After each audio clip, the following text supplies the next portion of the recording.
Hello and welcome to another episode of Old Faces. I am your host, Mr. Mocha, with my lovely co-hostess, Mrs. Mocha? You said you're the host. Yeah, you're my co-hostess. You acted like I wasn't a part of this. Well, honestly, it's because I kind of forgot my line, so... Clearly. Yeah, I messed that up. We are your hosts, Mr. and Mrs. Mocha. Yeah, close enough. That's okay. So, I'm excited tonight. We're going to get to talk to our friend Tammy. And while we wait for her to join the spaces, what's new in your world, Mrs. Mocha? Well, shit. I don't have any good stories tonight. You caught me off guard. I was trying to think of some stuff upstairs. Maybe you should talk about your recent horror stories. No, this is about the ladies now. We were talking about just, you possibly reviving the Dirty Girls Corner and some of your plans there. Yes. What do you got? What was the Dirty Girls Corner all about? Dirty girls. It was, just sexual freedom, I guess, for women. I don't want to sound too corny, but just empowerment. Like, there's nothing that you can or can't do, or as long as you and your partner agree, or you agree with yourself. It was very unfiltered. We were very unfiltered. There was no filters as far as anything. I think at one point in time we actually talked about, one of the dirty girls talked about having a crush on her cousin. So there's absolutely nothing that you can't talk about on the Dirty Girls Corner. We talked about, everything from A to Z. There was no filter. That's all. All I can say about that. We were just who we are, slut sisters. Yeah. So when you start talking about just being able to talk about everything. Besides her cousin, how about lifestyle stuff? Like, how did you guys talk about lifestyle things? What was your Just be who you are in the lifestyle. What dynamic works for you may not work for somebody else, but whatever you and your partner agree on is what you can do. I think all three of us had very supportive partners in our horror stories. You kind of let me have free reign on what I can or can't do, which there's not really any can'ts. There's more for us. There's more stuff that I just don't want to do. But, same for the other two dirty girls. They were sexually empowered by their husbands. So I feel like that is a big part of having a good relationship too. Well, it looks like we've got Tammy trying to get in with us here. She says she's got I'm not sure if we have a bad connection or if she has a bad connection. It looks like she's trying to connect. There it goes. Okay, can you hear us? Can you hear us good? I can hear you real good. Oh, beautiful, beautiful. Well, welcome. Oh, it looks like we got some friends in there already. We got Karina in there. We got Blushing Vixen. Welcome.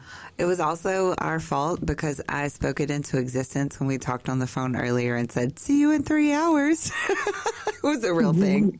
Yeah, so the technical difficulty was not your fault. It was my fault. I didn't have the Bluetooth properly connected. So, You mean at all?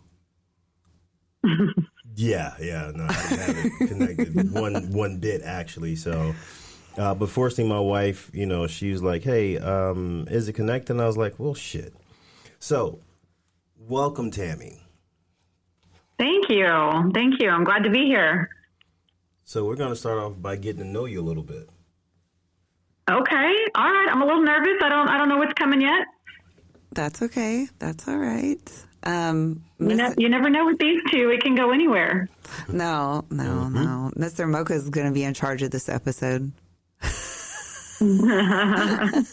We'll let him be in charge. So what I hear you say is it might be a little more tame because you're not the one in charge this time, huh?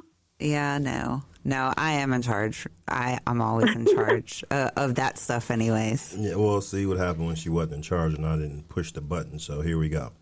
Yes.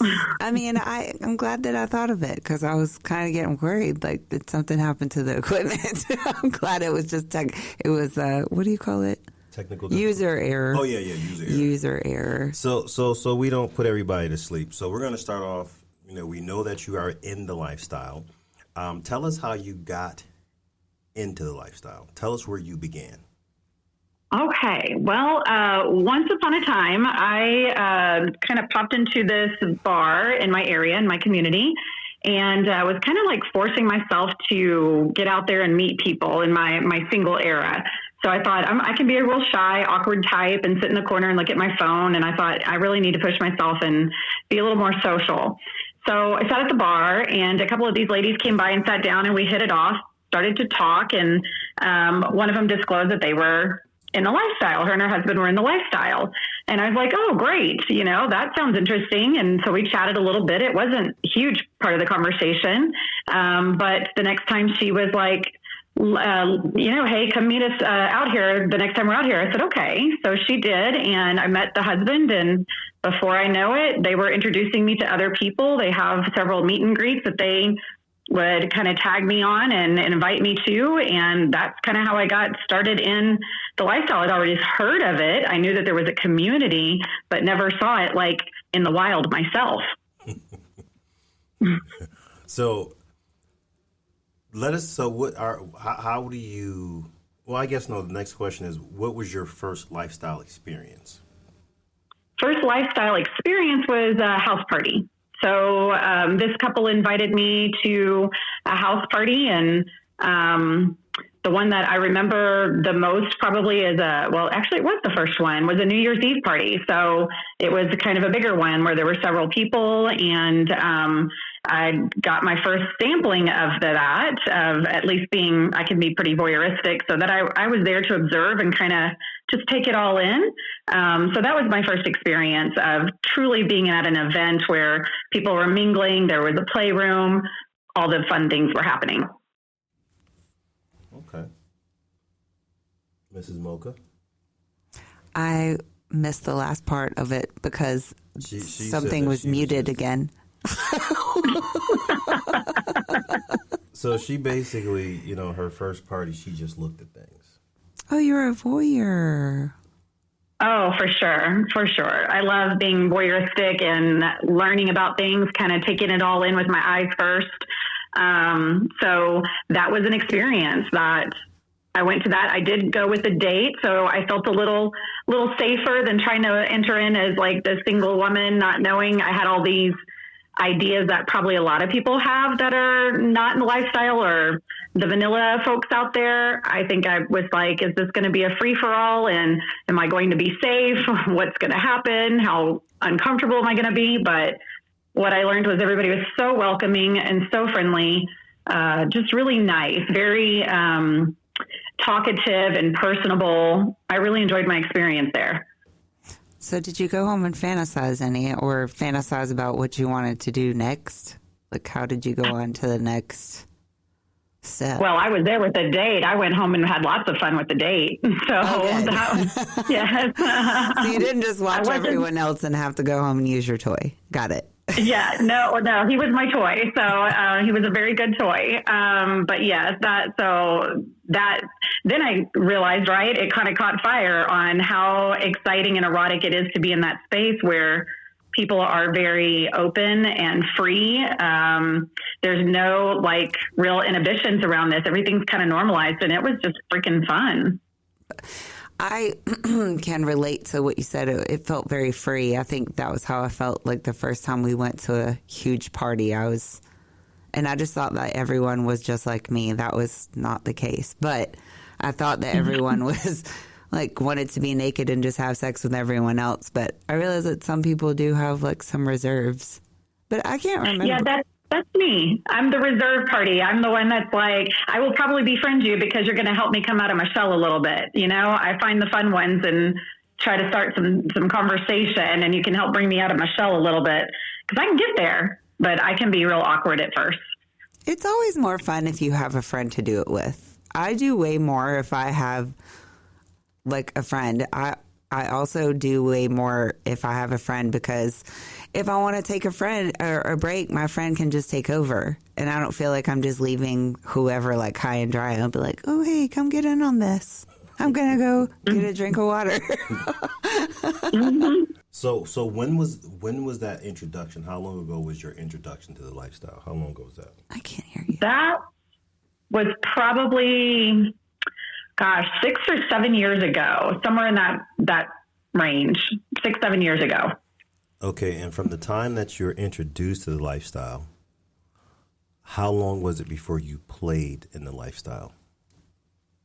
Ooh, great question. So I am definitely more voyeuristic, that I won't necessarily play publicly, but behind closed doors, oh gosh, I would say a few months within that year. It was within that year. I was at another party and happened to hit it off with someone that I think some mutual friends thought we would make a good match, and they kind of kept telling each one of us about the other one. And then we happened to land at the same party at the same time. So I was still reserved on not playing publicly, but certainly had some fun behind closed doors. So you were more lifestyle adjacent for a little bit. Yes. Okay. Yes. Very, very adjacent, especially being single. I didn't, I was learning all the terminology, and I think people wanted to know because I was a single female, if I was a unicorn. And so trying to navigate that, and had never dated a married man that I knew of, so that was all an adjustment for me and my kind of psyche on what is, this is really taboo and goes against what I've always known, or always been taught. So it took me a bit to try to, I guess, bridge that gap there. Mm-hmm. And you say dating somebody else's husband. So did you go on dates? Were you into more like chemistry and let's talk a little bit and then we can have sex? Or were you one that you could just jump in and do it? Yeah, I'm a talker. I have to talk and kind of get to know you and banter back and forth. And I define myself as a sapiosexual, even though I kind of hate labels, but that one kind of fits on, can you stimulate my brain or make me laugh, something like that, and connect in that way before I decide, oh yeah, I think I'd like to see you naked now. Mm-hmm. Mm-hmm. Mm-hmm. So can you clearly define the word sapiosexual for us? Yeah, sapiosexual. You're really great. So sapiosexual is being attracted to intelligence. So for me, that could be straight up nerdy talk. Yes, I love it when people talk nerdy to me. But it also could be make me laugh. You've got a wit, some sense of humor that I really like. And you kind of turn on my brain. If you can kind of surprise me or keep up a conversation, that's pretty hot. Okay. So you like a mind fuck before you actually fuck? Oh, careful, because mind fuck in the kink world could be something else. I don't know about mind fuck, but kinda, yes. So stimulate the brain. So when we use the term mind fuck, we're talking about making your brain extremely turned on. Oh yes, when you say it like that, Mr. Brooks, can you say it? Can you say it again? Well, that is a kink thing. That's the thing in the kink world is, this kind of mind fuckery, deprivation, or degradation, all kinds of things. So I'm personally not into that. I've seen it, and man, it's hot for other people. I love it for others. That's probably not my thing, but yes, stimulating my brain in an intellectual way, that's really hot. Okay. So now, from then to now, what was your first awkward experience? Obviously, don't use any names, but you have to be more descriptive now. What was your first awkward experience, and what made it awkward? Are we saying awkward or bad? Awkward. Okay. Because everybody's had a weird experience, then you had bad experiences, then you have funny experiences, then you had the really good experience. So we're going to start with the awkward ones. Awkward. Awkward might have been when I did connect with the one gentleman that people, thought we would be, we would hit it off. We'd be a good match. We were hooking up in the bathroom of the party, and somebody I had dated briefly was outside the door, and it didn't end so well. That relationship didn't end so well. So that was a little awkward of, getting banged in the bathroom and trying to come out, with the other person standing there. That's way awkward. Yeah, that does sound like it can be a little long. Yeah, that makes sense. That was a good walk of shame, though. That was a great fuck you, sir. That dick was great that I just had in the bathroom. I hope you have a great day. It was like, fuck you very much. All right. So now, within the lifestyle, I know you said you were a unicorn. What different ways have you experienced the lifestyle? Lifestyle as a unicorn, lifestyle with a partner, lifestyle. How have you experienced it? I wouldn't define myself as a unicorn. I'm probably more hetero-flexible, with the right person, right time. So my experience is honestly dating probably single men more so than there was probably one married man that I had gone out with, but didn't really hook up with either. Had a little bit of fun, a little bit of play, but not really much of a hookup. Otherwise, it was single men that were in the lifestyle as well. Until I met my husband, who was vanilla, and I kind of threw him in the deep end the very first date. I was like, hey, I have these friends. You want to go meet them? He's like, Wow. Sure. Sure. I said, great. And he held his own, and people liked him. He's very polite and warm. And so he did well. And we've gone to several events together and kind of played a little bit here and there. Again, we're both kind of not necessarily public people, at least in our journey so far. And he's military, and I have a job that, that I probably wanted to keep some of it more private until I really got my bearings in it. Okay. So question. Mm-hmm. We're kind of skipping ahead, though, because this is just how my brain works. But how is it doing things completely separate from him? Like, how do you navigate that alone? Is it more nerve-wracking? Are you comfortable? Do you find like a space, or do you usually take a date so that you feel okay? Like, how do you navigate that? We do play separately. So we go on separate dates, and it is difficult. We are an interracial couple. Where we live is not necessarily a lot of interracial people. And so it's hard to find maybe a good match that works for both of us. Mm-hmm. So we kind of figured out pretty quickly on that it would be best if we just kind of looked independently and dated independently. Okay. And you've been to like big events by yourself, or? I have. As a matter of fact, I did my first Splash Mocha back in November. So that was independently, and that was a little nerve-wracking.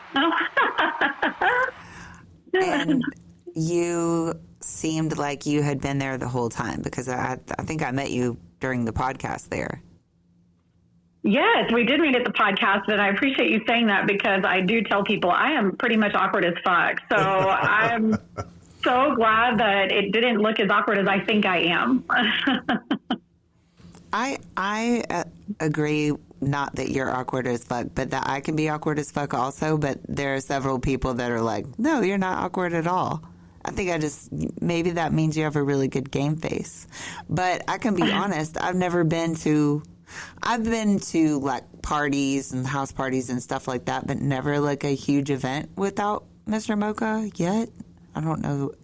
I might one day, but I mean, that took a lot of balls for you to do that. I think I just not knowing if I didn't know very many people, I could go by myself now, but just not knowing very many people, I don't know if I could just jump into that environment. I would probably TikTok in my room for a while. So kudos to you for that.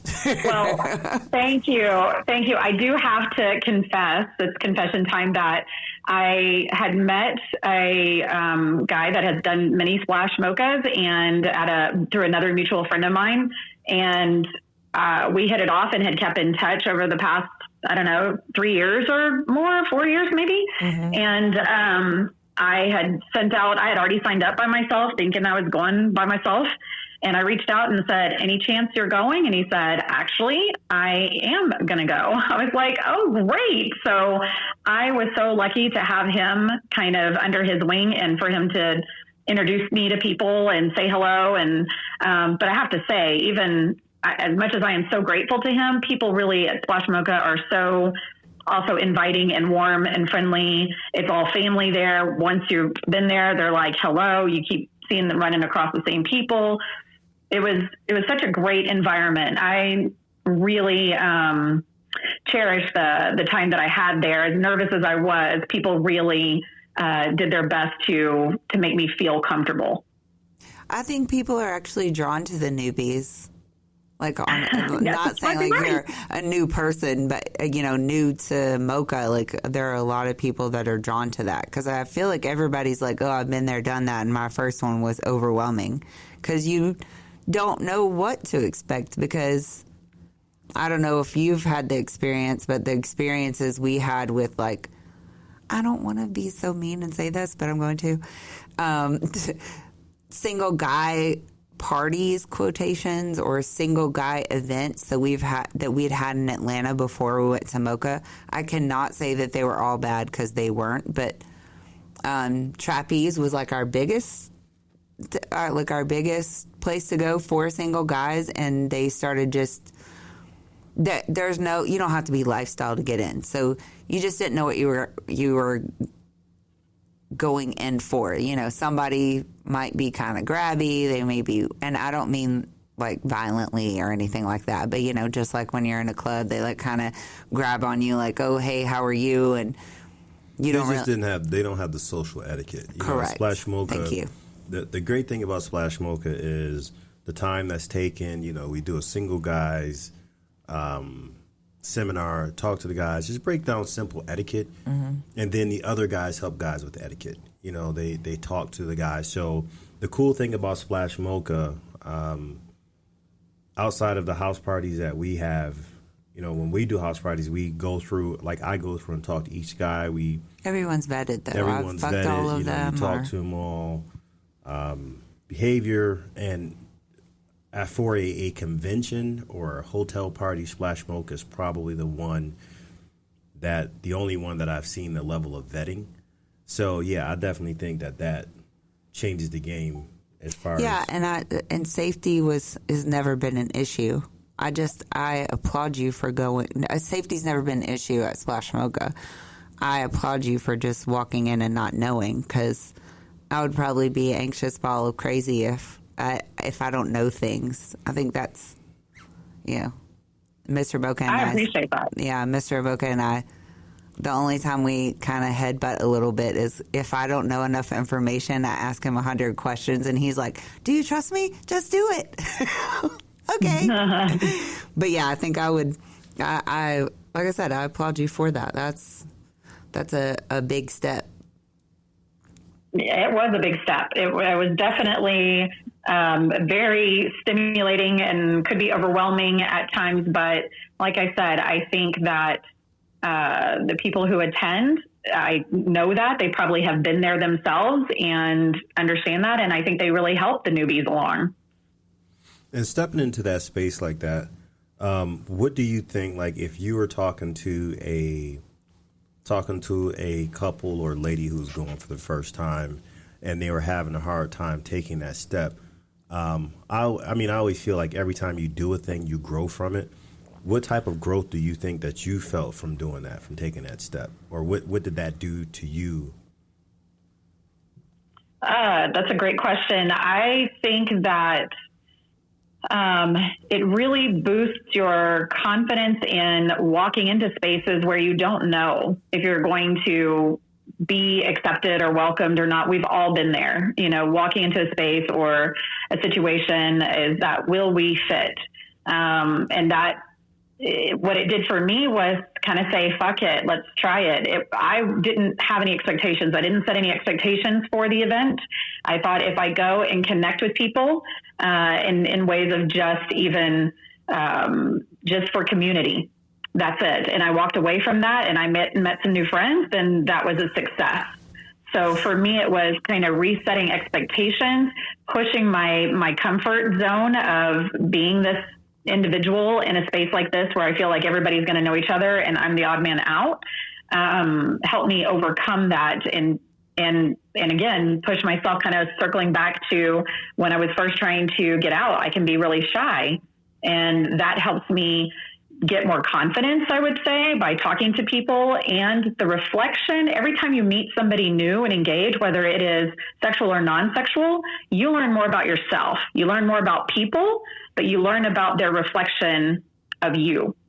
So it's a tremendous, especially in a place like this, it's a tremendous amount of growth and self-awareness that you start to see, and to see all the ways that maybe even, kept yourself closed off or inhibited, and how much freedom it is to let go of that. Nice. I find that in events like this, I tend to have growth when properly stimulated myself. Ted. You're such a fucking pervert. We couldn't just be regular for one episode. You have to talk about your premium peen. Just in case anyone wants to know, I have great dick and I will give it to you. I said nothing about having premium peen. You said that. I was just simply talking about the proper mental stimulation causes growth. That's Are you near your microphone? Can you hear me well, Tammy? Because my wife... I can. I can't hear you. Well, honey, why don't you turn your volume up on the... My volume is up. I can hear her loud and I can't barely hear you. Well, I can hear you good. Push your button because you're being timid. I mean, listen, we all know there's only one subject I get timid about. That's your tongue near my butt. Booties like groceries. Eating the booty like groceries. So we're having a conversation earlier, me, Mrs. Mocha, and Tammy, and, we somehow got on, I forget how we got on the subject of...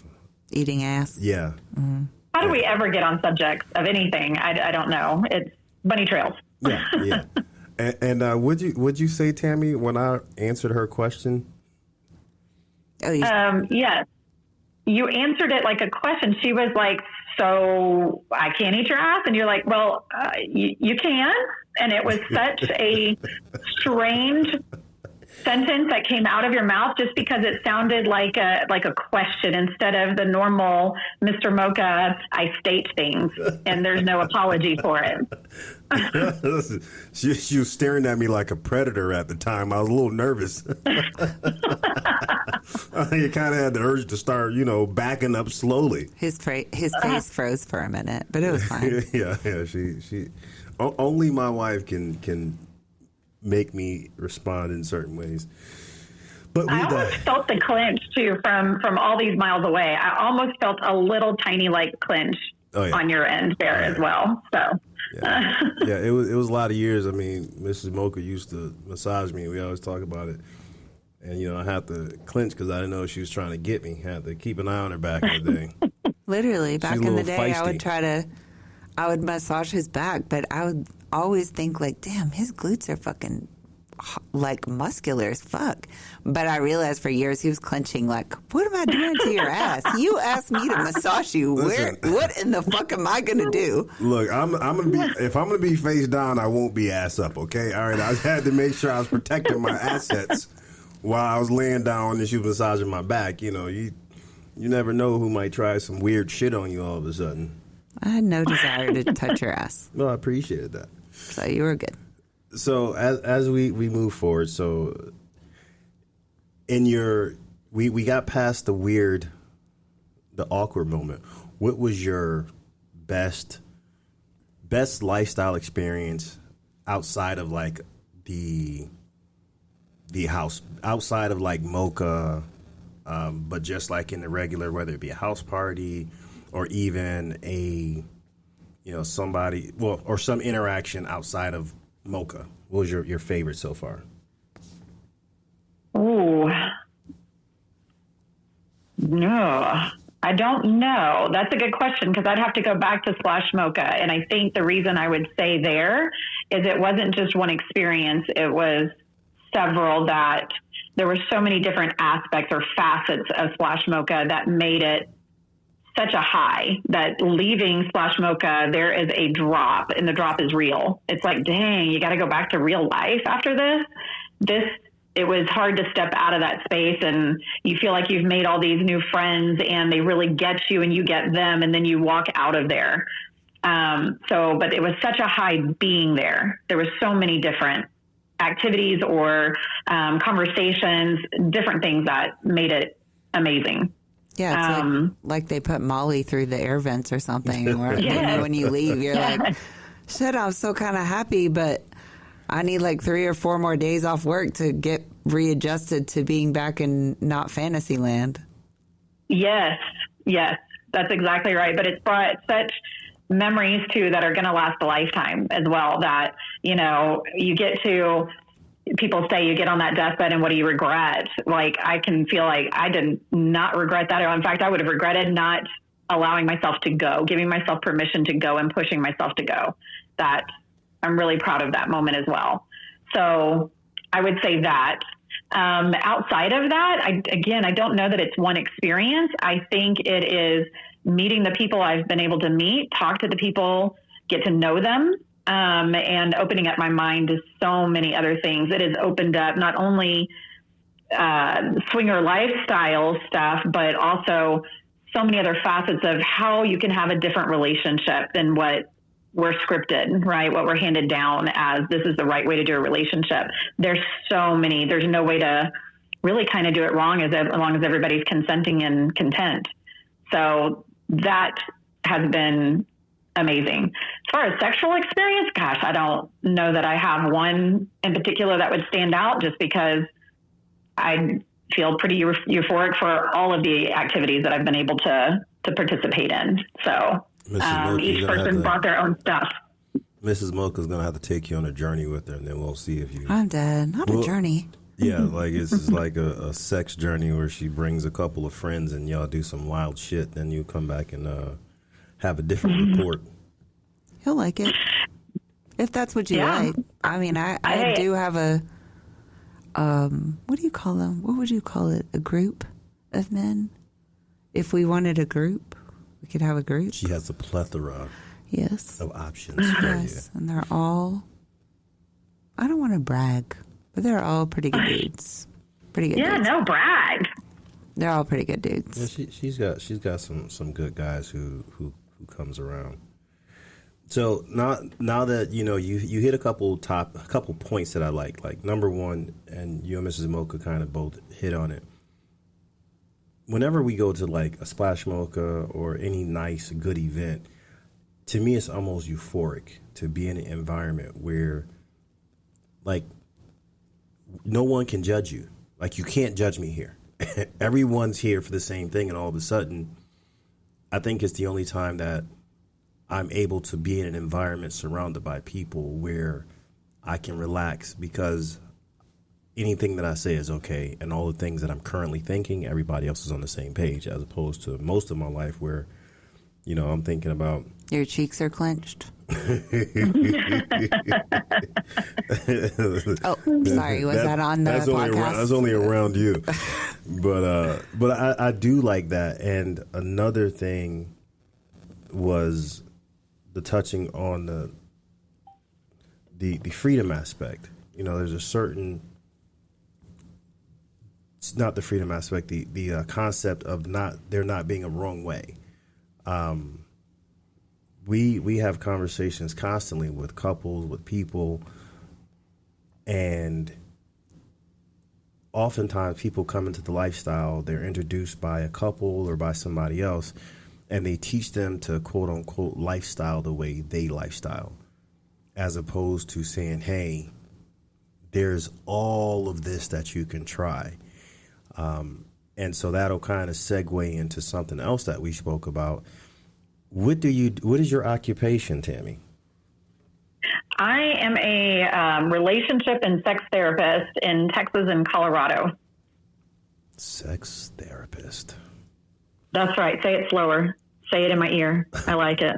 I've already said things in your ear. Did you have sex with her? Oh yeah. She actually seduced me. She was during the podcast. She did was that Michelle Pfeiffer in that movie where she like uncrosses her leg and then give you the beaver shot, and then I was like, okay, I'm coming.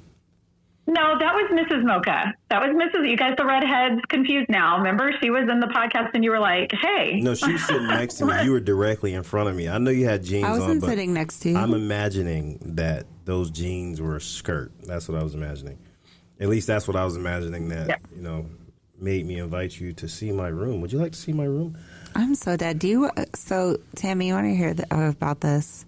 That's been his line for like 20 years now. Let me tell you. The first time that I actually met him, I went to his house. I don't need anyone's judgment about that, okay? We met online, and I went to his house the first time we ever met. But, oh well, I didn't die, clearly. Oh well. Yeah. And like towards the end of the night, No, that wasn't the end of the night. Well, no, like that's when it began. But keep going. Okay, yeah. So we were like playing pool, blah blah blah, and then his roommate and roommate's friend like go upstairs, and then of course I get nervous because I've told myself I'm not having sex with this guy. I don't know why you think that's so funny. Anyways, he just like looks at me. He's like, "Hey, do you want to go see my room?" And I was like, "Oh my god, is this guy in high school?" But of course, I went to his room. I didn't say no because I couldn't. But yeah, that's been his line for a long time. Like, "Do you want to come see my room?" Sure. Apparently, it still works, and people continue to do the things that work. So. I'm not knocking it. I couldn't tell him no. He makes that thing wave at me. I agree. I think that's what happened in the podcast room. I was like, oh, I think he's waving at me over there. Yeah. Okay. No. Yeah. Just watch his penis. It'll bounce and wave sometimes. So. I think that's exactly what was happening. The table was kind of in my way, but yes. Listen, I am trying to offer premium peen. You need counseling. So now that I'm sitting here rehashing the good time we had, starting to get a little blood flow here before I get distracted. Sorry. What made you decide to go into the field of sex therapy? Well, for years I've seen couples. So my specialty has been couples, relationship therapy, and of course sex always comes up.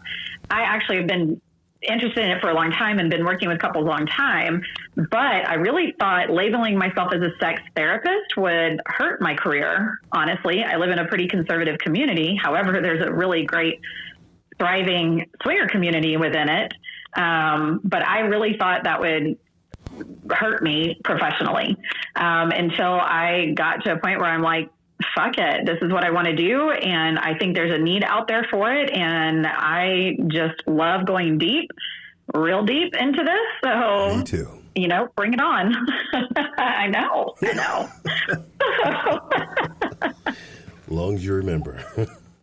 I remember. So it's what I love. So I was like, nope, I'm going to geek out in the sex world. And so that's what I did, and went ahead and completed a whole program that took a couple of years to do to be a sex therapist.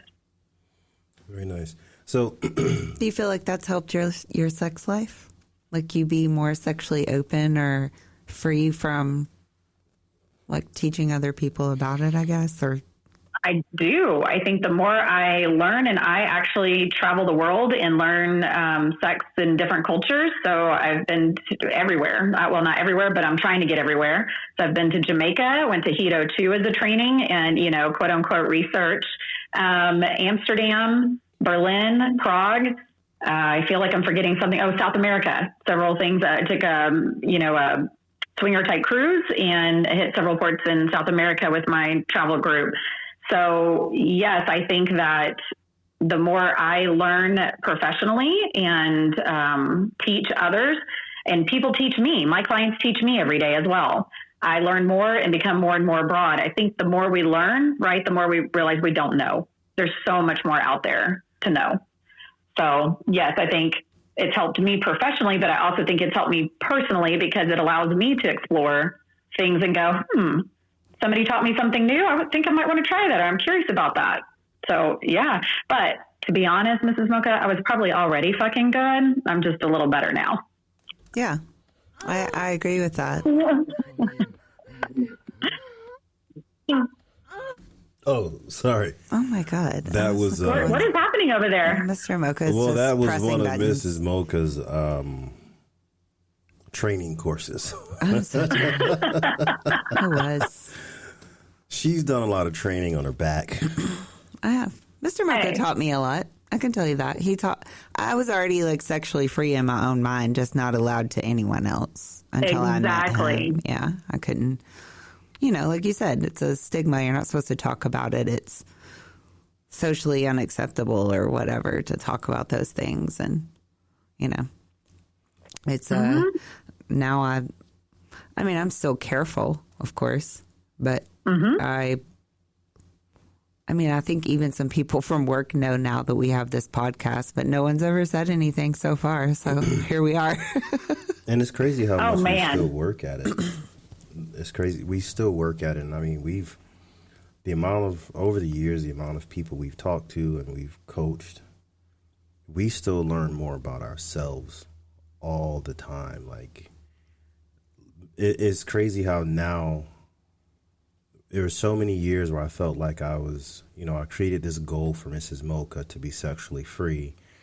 And it was me always trying to teach. We got to a certain point. And now I'm learning from her. Like I'm learning About butt play? Well, no. No. Listen, just cause I let her hit it with the tongue once, goddamn it, don't mean we ain't going we're not going finger or knuckle deep or nothing like that. Stop looking at me like that. I'm not. I just was thinking of the time that you came home from the doctor after your exam and were so traumatized. Thank God she has small hands. Jesus. It made me laugh a lot. He Came home. He's like, I don't know what I should do. If I should be in the fetal position in the bed or like what I should do. I'm like, Jesus Christ. Now imagine your penis going in my ass. Hey. Oh, it's not the same. Hey, it's not the same. It is not the same. Correct. It is not the same, Damien. It is not the same. That's what I'm saying. It's not the same. It's far more traumatic, actually. So if you're not ready. Listen, my counsel for her is always this: walk it off, honey. Walk it off. I'm joking. I usually do. Just walk it off. I'm joking. Well, this is what I will say. Throughout the years, anytime my dick has gone into my wife's ass, it was usually her putting it in there. Mm-hmm. Because I'm going to be honest with you. Okay? Let's be honest about this, honey. How long does it last? Like 3 minutes. You're a fucking lie.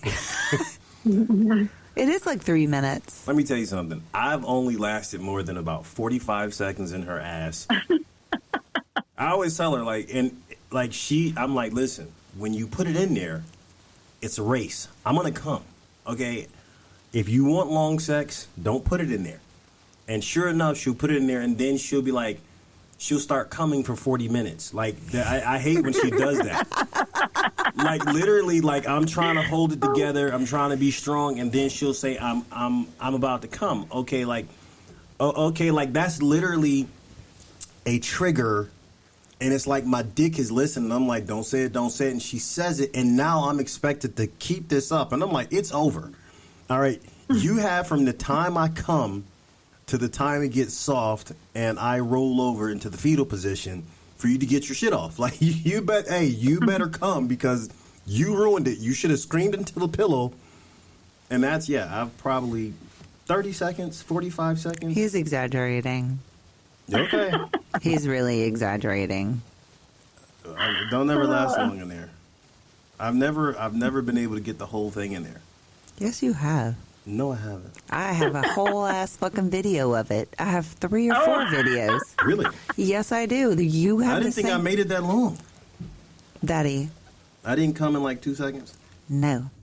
I'm pretty sure I've got the video's 25 minutes long. I sent it to somebody the other day. Oh, I wasn't in there for 25 minutes. We were doing a lot of other stuff, and then you climbed on top of it. And then next thing I know, it was like, I will show you the video when we're done. Hey, who the hell you sending my videos? Your face isn't in it. Listen, people don't need to be seeing what I do to you in private. When you're literally just fucking my ass. I want people to think that you were anal virgin. Oh, I probably am now. It's been too long. Well, we can fix that later. Absolutely not. little spit on it. I told you the stipulations for anal. Yeah, no. I don't even want to listen. Whenever she says that, I don't want to know what the price is going to be.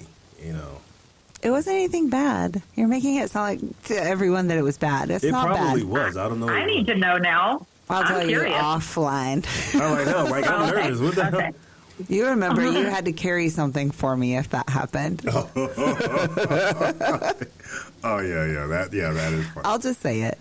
Go ahead. The doctor told me after I had all my surgeries last year that I was at very high risk for anal prolapse, and she was like, I would not do anal anymore, and we have not since then. And I told him he was only able to go up there if he would be willing to carry my intestines to the hospital, and he gagged, and I was like, yeah, okay. Yeah, I'm done. Yeah, he was like, okay, we don't really have to do it. No. Okay, cool. No, man, we're good there. If I can carry them while being passed out, exactly. That's what I'm saying. So we'll just have to skip that. Oh my God, no. Yeah. No. So you're. We may have to delete that part of the episode. Oh no! We're gonna start listening. No, we're gonna be talking about. Listen, that's a fetish. Apparently, anal prolapse. Mm-hmm. I mean, you can be a part of a kink community. Absolutely not. I'll be sure to take pictures. Our neighbor can. Oh my God. Okay. And we're going to move on. We will delete that one. All right. So, sex therapy. Sex therapy. How many couples, how many non-lifestyle couples do you speak to that you think the lifestyle would benefit? Oh, I think probably at least half of the couples that are monogamous couples would benefit, but it's not something I can bring up until they give me kind of an opening. And here's the thing, is that even monogamous couples aren't quite exactly monogamous. That means one sexual partner, but that's not always true. I think most couples honestly have some type of monogamish activity, whether it's inviting a third party in or going to the club, or something, that they do something that isn't quite that rigid. So I think people would be far more fluid in their relationship style if they weren't so afraid of the judgment or, that they're doing something wrong. Whatever script they were handed. So and how I think I'm sorry. Yeah, go ahead. No, go ahead. How long did it take you to make that mental and emotional transition from this is bad, I was taught it's bad, society says it's bad, to this is not bad, oh, this is good, and now I'm comfortable recommending this lifestyle to others? Oh, I don't know that I ever thought it was bad. That can't be true. I would probably say I was judgmental maybe, about 20 years ago, 15 years ago, maybe at the most recent. I think that as a counselor, as I began to see couples, nothing rocks me, nothing really ruffles me in therapy. So if somebody brought this in, I never was judgmental about it. It was more about my personal, how do I fit in this space? And I didn't think I could do it. I came with a lot of fear and, insecurity of what this means. In my first marriage, I thought looking at porn was a betrayal. If my husband looked at porn, that was a betrayal. So I've come a long way. I call it a revolution. My sexual revolution has been, a 20-year making in progress and will continue to evolve. But I had a lot of those rigid views in the first marriage that we were most certainly monogamous. And But once that period between my marriages is when I really learned a lot and started thinking, what if I tried this on for myself? Never gave it a second thought for myself, but was okay with it for anybody else. So that definitely was a transition. And that probably, we still work on that, because we don't know everything until we're kind of confronted with something, and have to think about something. So it's still a work in progress. And how hard is it for you to how hard is it for you personally to push to do new things? Clearly not too hard, because she went to a whole event by herself. But she had to push herself to do it.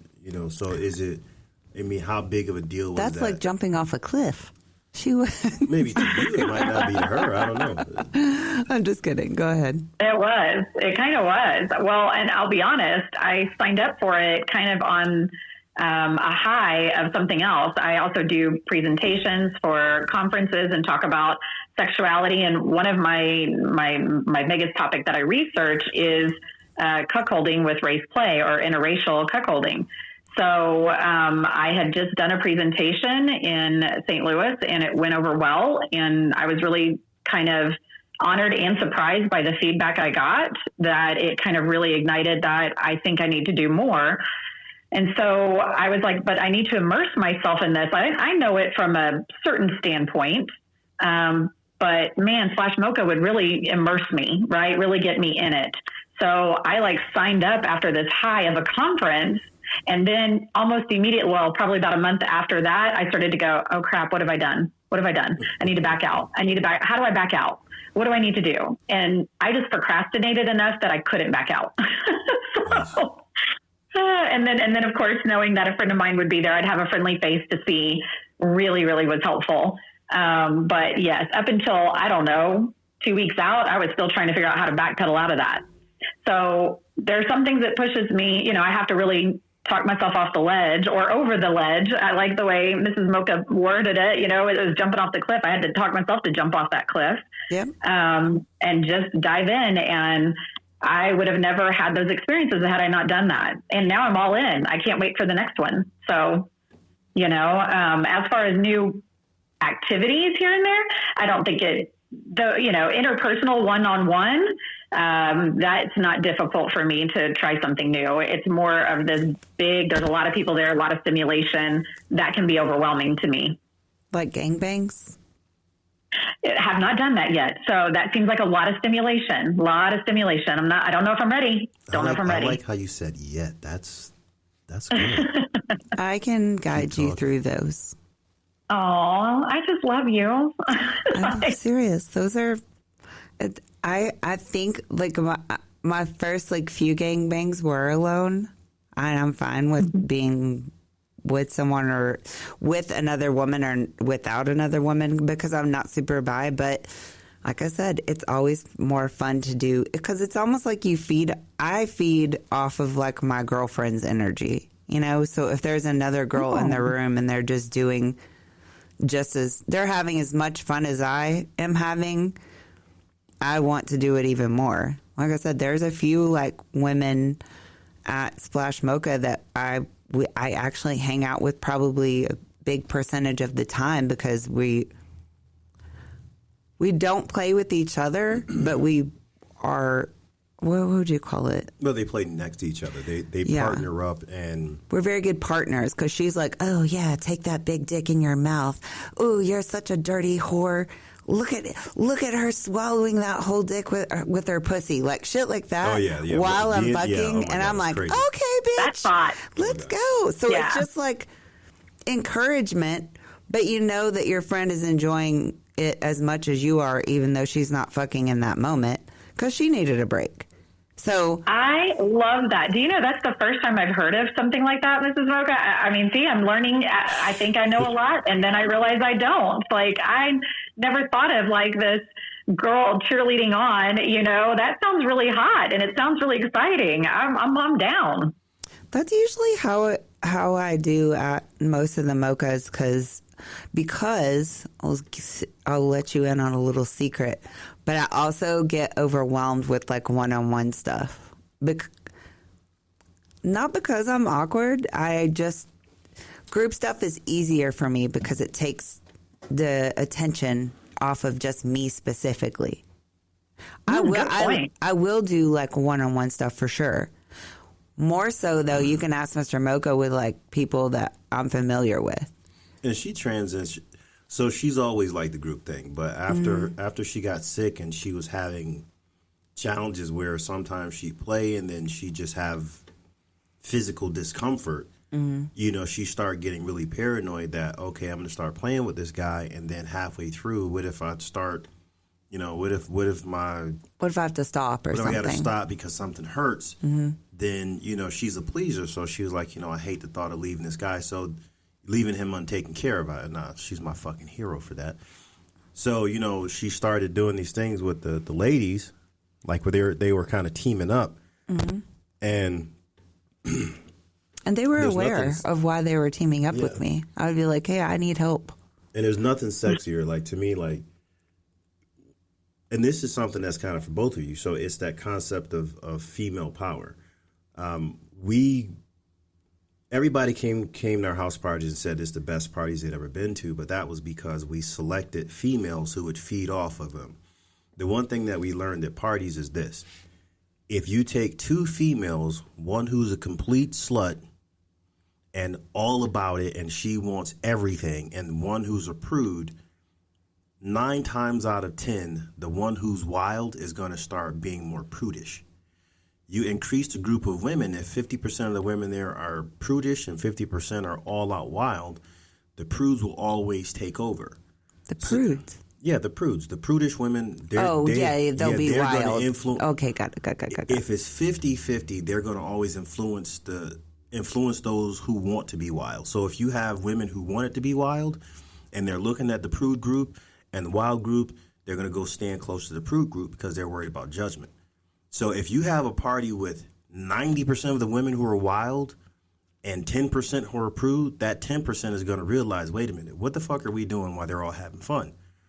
So that's what we started to do, realizing that as dudes, we tend to forget that women live their entire 20, 30, 40, 50 years of worried about what people are going to say. So if you put them in an environment that's not welcoming to them opening up, oftentimes they won't. So once we realized that, the parties changed.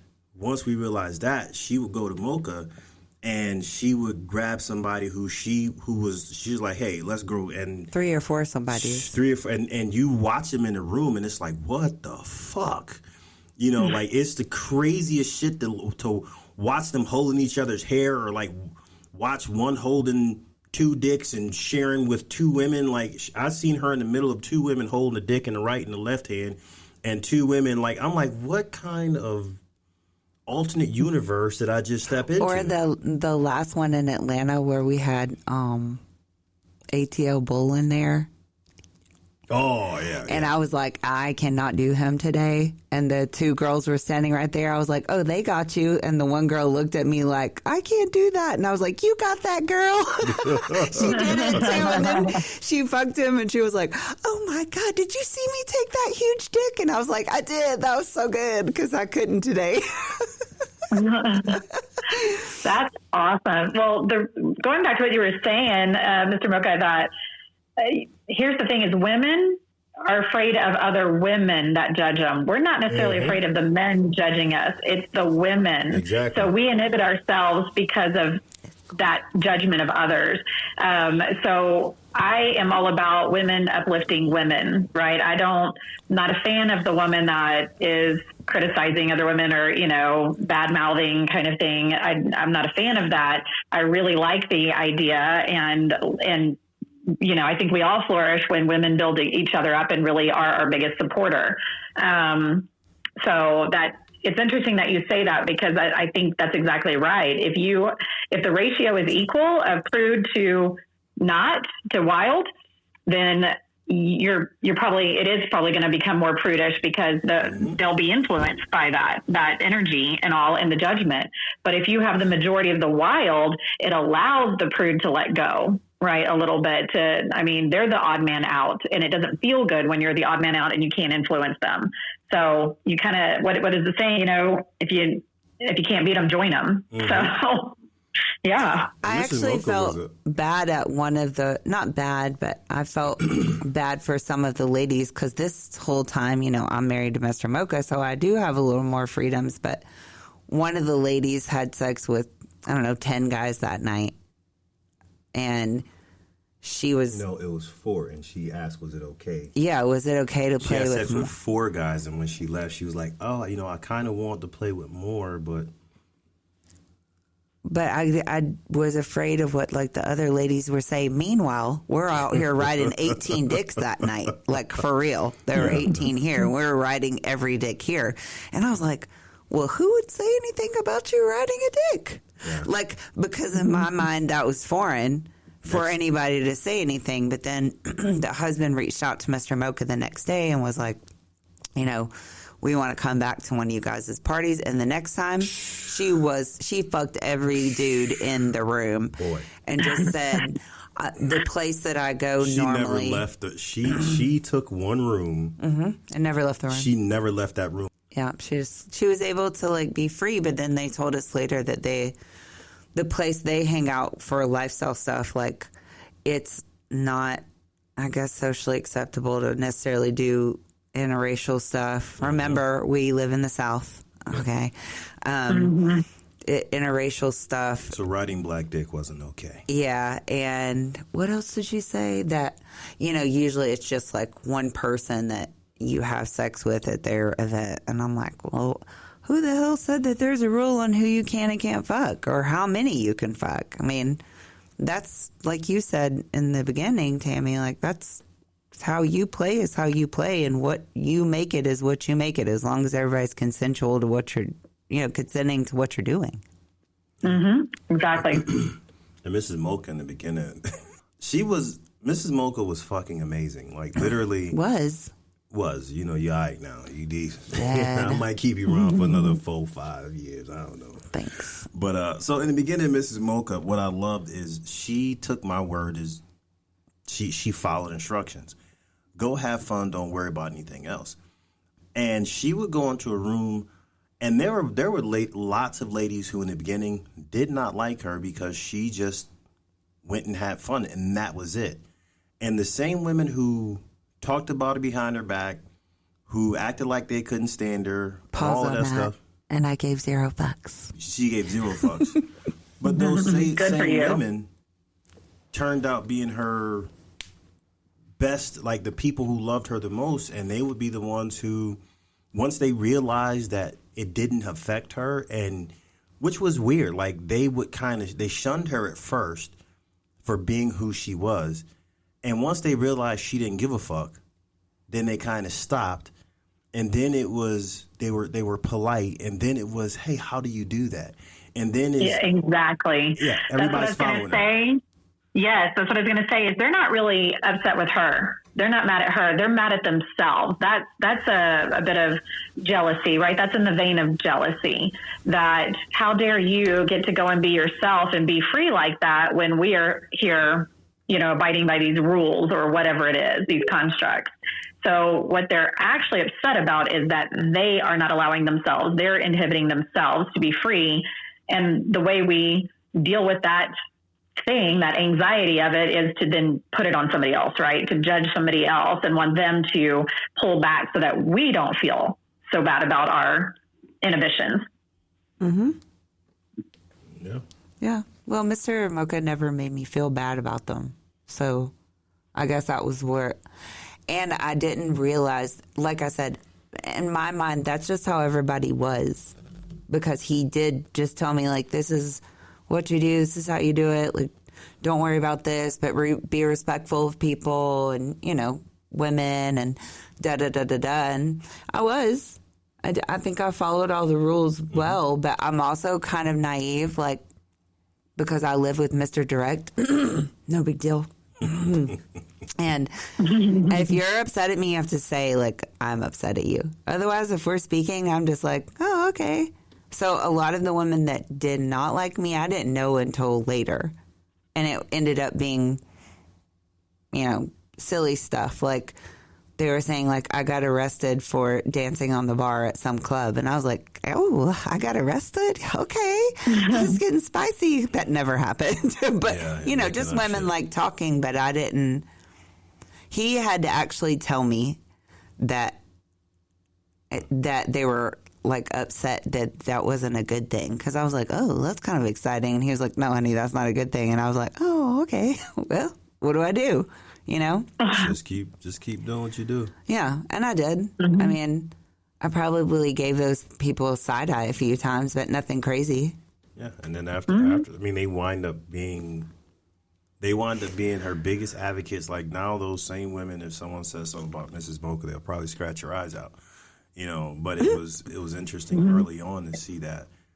But I think a huge thing for us, and it's the thing that. When we look at a lot of people within the lifestyle and outside the lifestyle, but especially within the lifestyle, just like everything else, you have to have goals. Going into this, my goal was always for Mrs. Mocha to have the same level of sexual experience and the same level of sexual freedom that I'd experienced, because I didn't feel that she would ever understand me without it. So that was the goal. But I think most people step into the lifestyle and they just think of getting into the lifestyle. Mm-hmm. They don't make a goal. They don't make a goal for them and their spouse to go on a journey and achieve a certain level of sexual freedom outside of the confines of the norm together. They don't think that far ahead. They just think, ooh, lifestyle, fuck other people. And Mrs. Mocha, when I saw how fucking wild and crazy she was on the inside, and she was like holding it in. I'm like, fuck it. And I told her that I'm going to make you understand what it felt like to be me before I settled down and turned to an angel for you. I'm so dead. I wish you were an angel. When did that happen, right? Yeah, exactly. It never happened. That hurts. I'm wounded. Doesn't your name means... Never mind. But yeah, like I said, I didn't, even like the past 4 years, I didn't realize how much more open we were as a couple than most. Because there aren't a lot of couples that have our dynamic, the way that we do things. And I didn't realize that we had several labels too. But, I mean, if we labeled something, I think for me, I'm just more of a, like, if we feel like doing that at this time, then we do it. So it probably changes daily, weekly, monthly, whatever. I love that. That's what I call fluid, is I think that, I've had a hard time if people ask me kind of how we do things. It's like, well, I can kind of generalize it, I guess, for you, but it could change in space and time depending on where my husband and I are, and what we're willing to do. So it's just not that rigid. I hate those kind of questions, even though I know that they're necessary for a lot of people to understand where boundaries are. Boundaries are important, but it is also like, gosh, I'm also a Cancer. My sign is a Cancer, and it depends on what I feel in this given moment. Oh my God. So is Mr. Mocha. I know. Lord. I get him. Keep it simple. Do what feels right. And I think that if you have two people, the bullshit that I hear people say all the time, and, I challenge them all the time is, I just want my partner to be happy. No, you don't. You want your partner to be happy within the confines of what you imagine will keep you feeling comfortable. But you don't grow inside of your comfort zone. Not at all. Yeah, I've made myself uncomfortable to expand Mrs. Mocha's boundaries. She's made herself uncomfortable to expand our boundaries, expand my boundaries. And that's because we both want each other to get the most out of this. So that's kind of where I've always stepped back. And when people go, oh, yeah, I just want to see my partner happy. Do you really? Because you guys had the same dynamics for the last 15 years. Everything grows. Everything changes. Everything adjusts. If you've made no adjustments in 15 years, one of y'all lying to the other. Yep. That's true. And I agree with you on, I would love for my husband to feel the same level of freedom. He's, I'm a little further down the path than he is, because of, what I had experienced before I met him. And we've been, lifestyle friendly. We've been involved. We've done some things, but he still hasn't gotten to a level that I feel like he could truly be free. And I would love for him to experience that. So, that he can feel what I feel or experience what I experience in that just freedom. And the ability to express yourself and be okay with that. Align with who you really are. Yeah. I mean, I think we all do things at our own pace too, because as wild as I was, I can admit it now, I had a harder time letting Mr. Mocha be wild. I was fine with no boundaries, but I wasn't okay with him not having any boundaries. I'm so serious. I'm dead ass. Yeah, and at least I'm being honest about it. Yeah, beautiful. And here's the thing is that I feel that way today, but I haven't been challenged yet. I haven't reached a point or a limit where I'm challenged that could change. Right now, I feel like I'm pretty open with whatever he wants to experience, but until it becomes real, we come to a situation that we'll see, but that's my growth edge then, right? On what is that's coming up for me that I need to look at, in that situation. So we'll see. And with life, you don't ever stop growing or having experiences. So you think you got it all figured out today, but tomorrow you could be presented with something you weren't ready for. Yeah. Communication is the key to that, right? Going into this with a lot of communication, and in my therapy practice, I do help people open that door, right? Some of them, they get so excited. The couples will come in and say, we're so excited. We want to open up a relationship and we're ready to go to the club. And I'm like, whoa, hold on. Let's talk about some things first. Let's slow that down a minute, because they have no idea what they don't know. That's my job, is to help them with some of the scenarios. We're not going to be able to work it all out, but, because again, I can't predict every single situation that you're going to come in contact with, but let's get some generalized things going on. So we kind of go in with more information about ourselves and our partner. Mm-hmm. Yep. Yeah. Well, does it count if you want to choke your partner out sometimes? I mean, I think people like doing that, Mrs. Mocha. I don't think I'm strong enough to even think about doing it. Don't know if you can get your hands around that neck of his, right, to quite do that. No, I tried it one time, and he was like, "Oh, are you tickling me?" Yeah. Oh, I didn't know you were choking me. I was like, "What the fuck?" He's like, "That's so cute. That feels good." Like that massage. That was literally what he said. I didn't even know. I thought she was leaning on my neck. I didn't know she was trying to choke me. I felt bad later. I'm like, if I'd known, I'd have like oh no, something, but. Remember that when you're asleep. Wake up coughing like, did you have a bad dream? Are you choking on something? It hit me in the throat in my sleep. See, you see her plotting on me? I do. I'm hearing it. Mm-hmm. I wouldn't say it on the podcast. Mm-hmm. But I like I said, what I struggled with the most lifestyle-wise was letting him be as free as he let me be. And honestly, that was within the past, 6 or 7 years?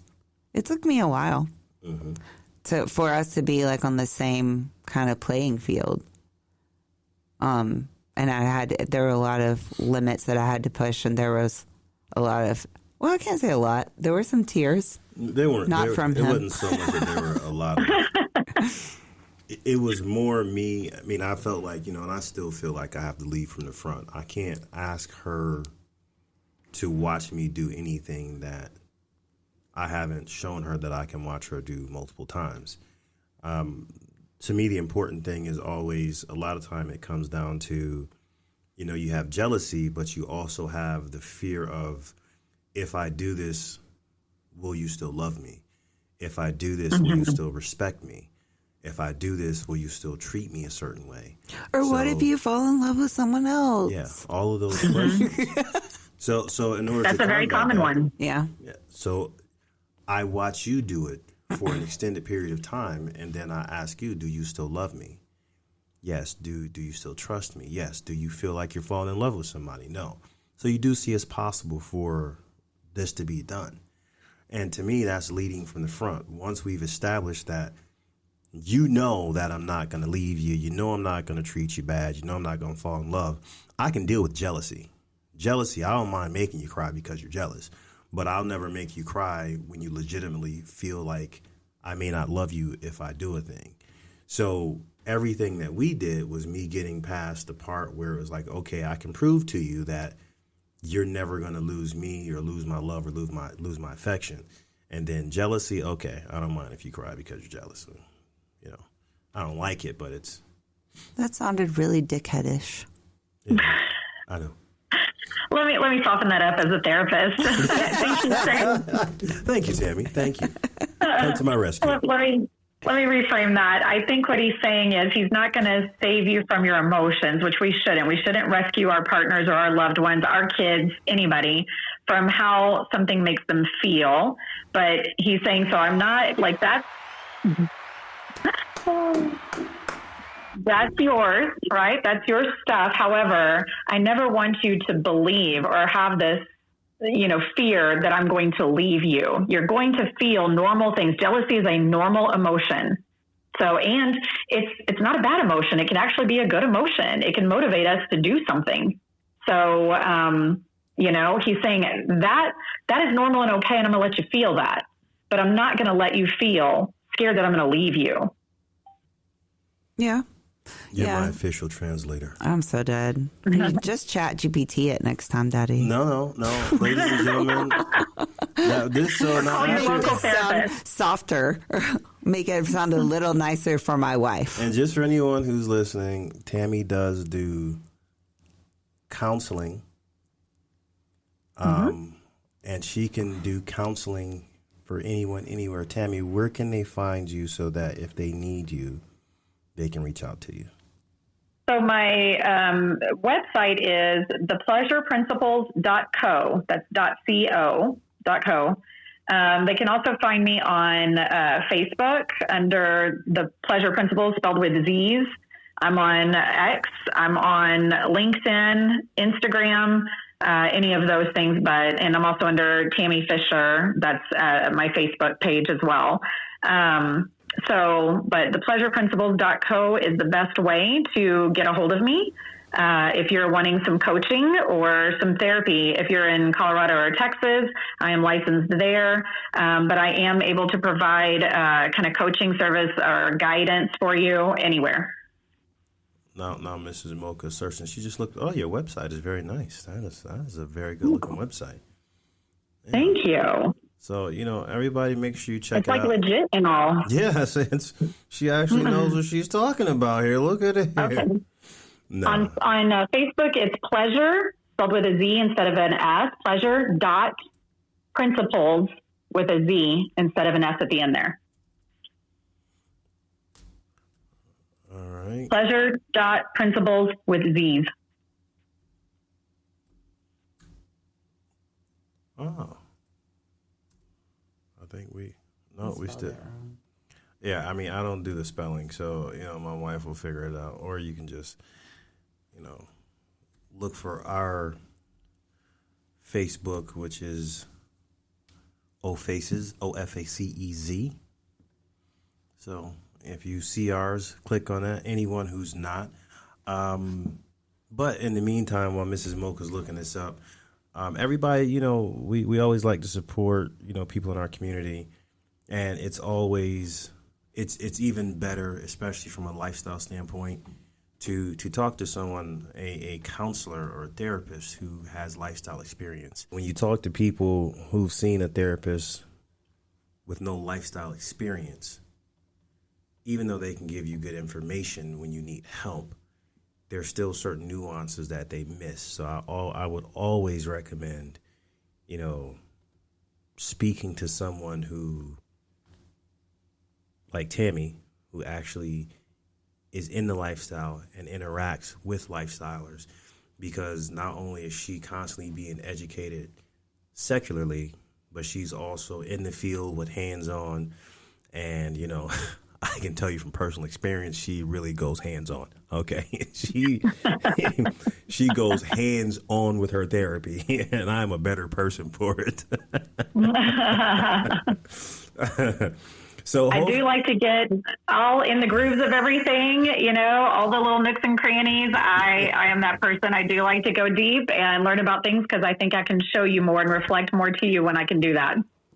So hopefully we'll be able to get Tammy and the Pleasure Principles on to jump in, chime in, offer counsel, offer assistance to those of us in the lifestyle, and hopefully we'll get her back on our Old Faces podcast. Yep. Absolutely.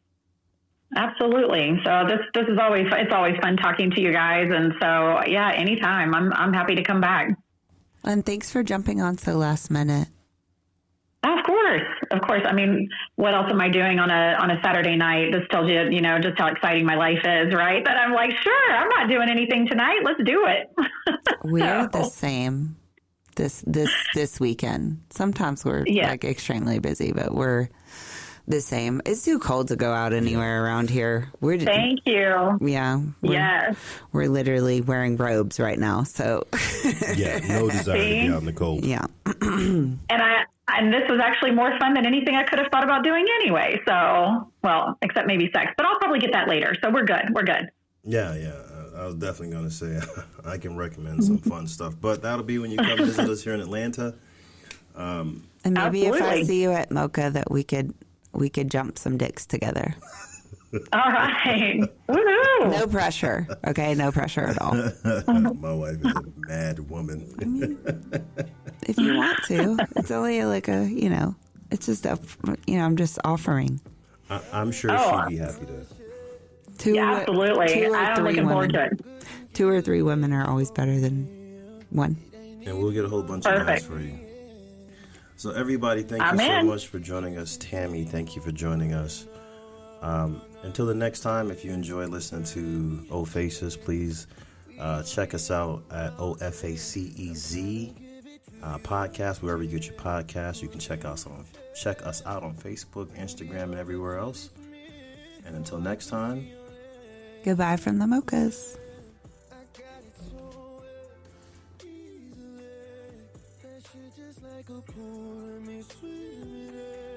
And when we're all done, fall asleep.